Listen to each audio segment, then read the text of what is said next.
Bem, estamos de volta com o argumento e agora, principalmente, os remistas devem gostar muito dessa entrevista. Nós vamos conversar com o jornalista esportivo Mauro Tavernar, que acaba de lançar o livro Alcino, Negão Motora, a história do gigante do Bainão. É um livro de fôlego, né? Talvez do mesmo tamanho do Alcino, não? Ele tinha 1,96 m. Bem, Mauro, é um prazer tê-lo aqui, viu? É um prazer, obrigado pelo convite.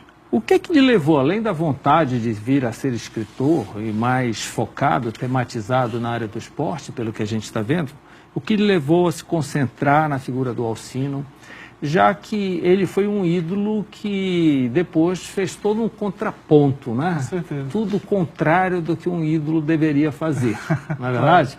Não soube sair na hora certa, sim. Acabou esquecido e assim por diante. O que lhe levou a levantar toda essa história?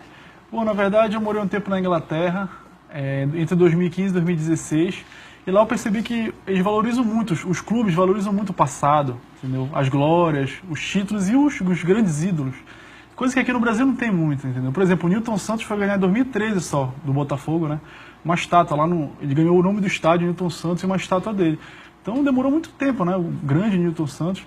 E assim que eu cheguei em Belém, a primeira coisa que eu tinha era voltar ao jornalismo esportivo, que eu adoro, é a minha área de atuação que eu amo, entendeu? Então, eu não sei te explicar, o pessoal me pergunta muito como foi que veio a ideia do Alcino. É verdade, assim, porque é um trabalho de fôlego, com certeza. Né? Quanto tempo você passou para fazer todo esse levantamento, essas entrevistas? Pois é, eu cheguei aqui final de maio do ano passado, e como eu falo para as pessoas, eu até coloquei numa apresentação que a gente cortou daí, porque eu preferi colocar do Marcos Eduardo Neves, que é um cara do Rio de Janeiro, e o Ferreira da Costa, que fez o prefácio.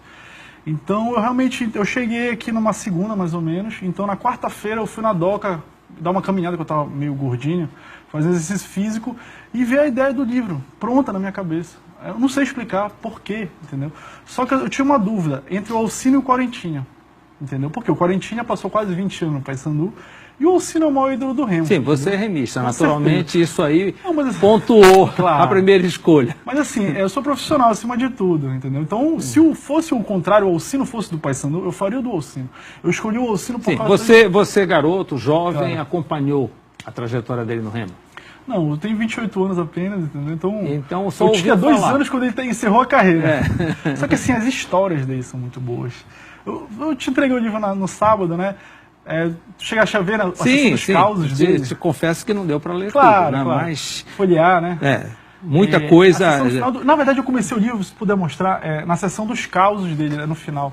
Sim. Os 20 causos. Eu comecei o livro pelos causos dele, que é essa sessão ilustrada. Sim, que na verdade ele era um grande marqueteiro, né? Isso. Ele sabia Os usar. dois lados, tanto pro bem quanto pro mal. Ele sabia usar a mídia. Sim, sim. Né? A mídia girava em torno dele na época. Sim, ele era o grande ídolo do time, não é verdade? Com certeza. E aí o que ele criasse ia ter repercussão. Como eu falo para as pessoas, ele é uma biografia ambulante, entendeu? Ele é uma biografia pronta já. A pessoa que fizer, qualquer pessoa que fosse escrever, independente se fosse outra pessoa. Um cara que nasceu no Irajá, no Rio de Janeiro, bastante pobre, né? Como se fosse a área mais pobre do Rio. Não sei qual a área mais pobre de Belém, mas a do Rio é o Irajá. Veio para cá fugido. Cometeu um crime. Assim, mas um crime de leve intensidade, digamos assim.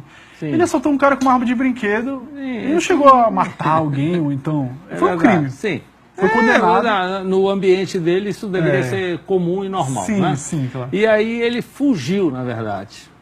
Aqui era o lugar mais longe que ele poderia se esconder. Aí eu conto, inclusive, a primeira parte, são 5 partes do dia. A primeira parte é essa, a vida no Irajá. E o Assis, né, que é um ex-jogador que era do Fluminense, jogava lá na época e indicou o Alcino, entendeu? Então uma série de coincidências aconteceu. Ele cometeu um crime em outubro, mais ou menos assim. Um mês depois ele estava no Remo.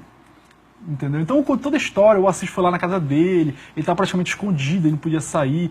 Porque assim, demora, você sabe, quando a pessoa é julgada, corre um processo de crime, de qualquer coisa, demora um tempo para ser julgado. Entendeu? Então ele estava nessa de ser preso a qualquer momento. Entendeu? Então, nesse momento, o Assis foi lá na casa dele por uma casa, indicou ele pro Remo, e o mês depois ele estava aqui. Um cara diferente, com físico diferente, muito alto, com alguns músculos diferentes do jogador atual, né? Com certeza. Era meio desengonçado, né? Totalmente devia desengonçado. tropeçar nele mesmo. Pois é, eu escrevi isso no livro, inclusive. Ele jogava, o começo dele ele caía no chão sozinho. Então, sim, é todo desengonçado, o pé de descer torto.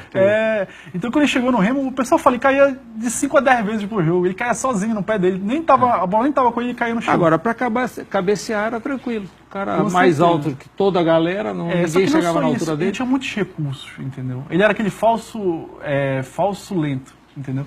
Porque a galera, como eu te falei, o pique dele era muito forte, entendeu? O pique de 50, 100 metros era com ele mesmo, entendeu? Ele cansava se ele fosse correr o campo inteiro. Mas aqueles piques curtos, ele dava 2 passadas e ele passava de 3, 4 zagueiros. Entendeu? Então, realmente tinha muitas... Ele era ponta de lança, mas ele podia jogar em qualquer lado do campo. Ele era um jogador completo. Realmente. E quem é o público que ainda lembra dele? Eu diria que quase todos os remistas... Alguém sabe alguma história dele. Todos os remistas, praticamente, principalmente que vão para o campo... Pelo menos a história do Fusquinha, que muita gente fala, que deixava o Fusca, ele ligava o farol... para ver ele treinar, como ele dizia, né, os causos dele, do Alcino. Ele sentou na bola, num jogo na Curuzu. No meio do jogo, ele sentou na bola. Ele baixou o short num repá também. Então tem muita história. Eu acho que todo remista, sei lá, 90% de todos os remistas, sabe pelo menos alguma história do Alcino. E o clube precisa de ídolos, né? Há uma carência muito grande de ídolos. É difícil. O Alcino, ele sobra nesse quesito. Inclusive, eu falei até com Mesquita, com o Dico, muita gente, os próprios ídolos reconhecem que o Alcino foi o maior, entendeu? Não só pelo que ele fez dentro de campo, as peripécias dele que eu conto no livro, entendeu? Foi assim, voltando àquela tua pergunta, foi por isso que eu escolhi ele, por causa das histórias dele. Grandes jogadores tem vários, muitos bons, Bira, Edson Cimento. Então as histórias fora de campo, talvez ele ganhe disparado. Eu estava até conversando, vai ser difícil, mesmo que eu tenho outras propostas para fazer novos livros, mas eu acho difícil eu superar, vai demorar pelo menos 5, 10 anos. Não por causa da minha competência, independente do que eu faça, por causa das histórias dele, entendeu? Ele é uma biografia... Quantas pessoas você entrevistou? Eu vi aqui que você foi atrás dos filhos, tinha vários filhos, várias ex-mulheres. Ex-mulheres, eu entrevistei mais 6. A ex-mulher oficial, claro, que foi a única casada com ele, e mais outras 5 ou 6, se não me engano. Imagina, na época áurea, com grana no bolso. Eu entrevistei muitos, inclusive 2 me ligaram. Eu vim aqui no meio de campo da RBA, e 2 me ligaram pro programa para saber o meu número, entendeu? E elas tinham abortado os filhos dele, entendeu? Aí me deu uma noção de quantos... Então eu fiz uma pesquisa rápida, eu descobri um filho dele no Paraná, outro no Rio, outro em Brasília, então fiz espalhado. Então, mais ou menos, teve entre 15 e 20 filhos. Como a maioria dos jogadores de futebol ganham dinheiro rápido, perdem rápido também. Foi o caso dele. Não teve nenhuma gestão. Exatamente. Assim, porque hoje em dia os jogadores ganham 50, 100 mil reais, 600 mil, né? Salários astronômicos. E assim, comparando com hoje em dia, é como se o Alcino ganhasse no auge da carreira 20, 30 mil. Dá pra você ter uma vida tranquila, mas se você parar com 32, 33 anos, esse salário não vai dar pra você fazer um pé de meia pra velhice, entendeu? E o Alcino nunca gostou de trabalhar. Entendeu? Essa que é a grande jogada. Ele não gostava de fazer nada, ele só nem treinava, ficava dormindo, né? Na verdade, ele era meio 880. Tinha vezes que ele treinava, tinha vezes que não. Isso acontece com os grandes ídolos, né? Mas ele resolvia. E ele não conseguiu suportar a queda, né, do sucesso e entrou no álcool. Porque assim, ele era realmente o popstar da cidade. Então se você falar com qualquer pessoa de 70, 75, as pessoas que nem sabem de futebol, por exemplo, o Gilberto Coutinho, que ele era... até hoje ele tem loja de moda, né, e tudo mais. Então eu entrevistei ele, porque o Alcino desfilou na passarela. Foi modelo. Foi modelo da Carnaby, lojas Carnaby, né? Não sei nem se existe essa loja ainda. Entendeu? Então ele foi modelo. Então ele falou que ele não gostava de futebol, só que ele sabia o potencial que o Alcino tinha. Entendeu? Então foi lá no Baiano, chamou ele para... Aí a galera do Remo toda ia comprar a roupa porque o Alcino tinha usado, né? Com certeza, é isso que eu falo. Entre 70 e 75 ele realmente foi, eu falo isso, né? É o popstar da cidade. Ele enveredou por alguma atividade política partidária, chegou a ser candidato a vereador, né? Mas é isso que eu falo. Em 75 ele foi sondado pelo MDB, que na época era presidido pelo Jader Barbalho, só que não deu certo porque ele foi pro Grêmio, entendeu? Aí ele em 76, era vereador, aí ele foi pro Grêmio, mas só que em 92 ele tentou de novo, eu acho que o PMDB o partido também. Mas a Laia não deu. A Laia não deu, só que ele não se esforçou na campanha. E já estava no álcool, já estava... já tava, o pessoal esqueceu um pouco dele e tal, ele já estava naquela fase ruim mesmo, porque ele foi um alcoólatra. A partir de 90... Morreu com 55 anos. Morreu muito jovem, assim, as pessoas pensam assim, ele morreu jovem. Eu acho o contrário, eu acho que ele morreu tarde.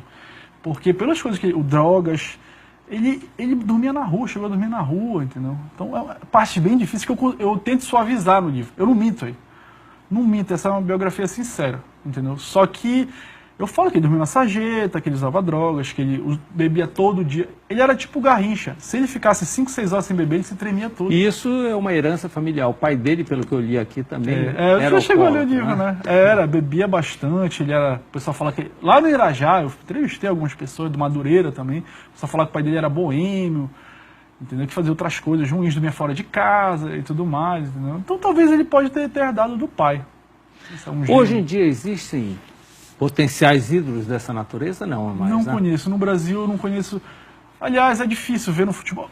O Jorge Best, talvez, do Manchester, da década de 60, seja parecido com o Alcino. Não gostava de treinar, resolvia dentro de campo. É porque eu falo assim, o Alcino, ele era aquele cara que ele não treinava direito e tudo mais, mas ele tinha muita raça. Pelé, toda grande celebridade não gosta. O Maratona não gostava, o Romário não gostava. Porque é o seguinte, como ele resolvia dentro de campo, ninguém quer saber, o torcedor não quer saber o que ele faz fora de campo. Se ele resolver, então ele jogava com muita raça. Ficava na banheira, altão. Com certeza. Só que assim, o principal do Alcino que eu digo, ele tinha muita raça. Por que o pessoal gosta tanto dele? Porque ele realmente honrava o manto, como diz o manto azulino, né?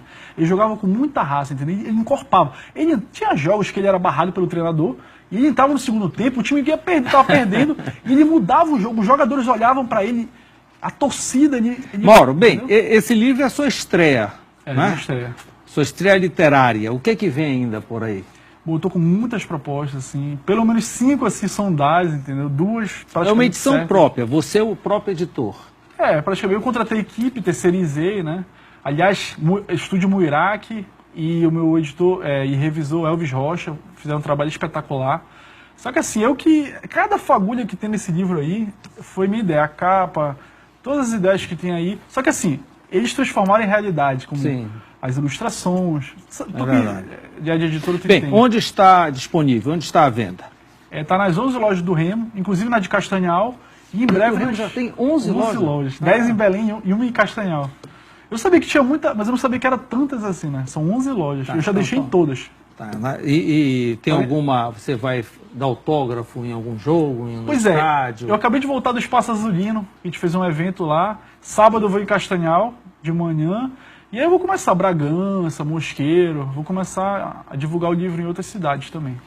Ok, olha, parabéns pelo teu trabalho, continue firme e forte, a estreia já foi com um fôlego muito grande, não é? Com certeza, o evento foi espetacular, o lançamento na sede do Remo, eu estou muito feliz, eu espero que a torcida goste. Como eu te falei, é 580 páginas, mas assim, é uma leitura leve, entendeu? Crianças, pais que quiserem incentivar os filhos a ler, eu indico o livro também. E aqueles que tiverem o amor azulino, né? Como você se refere. Muitos torcedores parecendo comprar esse livro antecipado. Olha, parabéns e muito obrigado pela entrevista. Muito obrigado pelo convite. Eu espero que a torcida esgote esses livros o mais rápido possível. Okay. Logo depois do intervalo, a empresária Ilana Santiago vem nos falar de intercâmbio cultural. Volto já.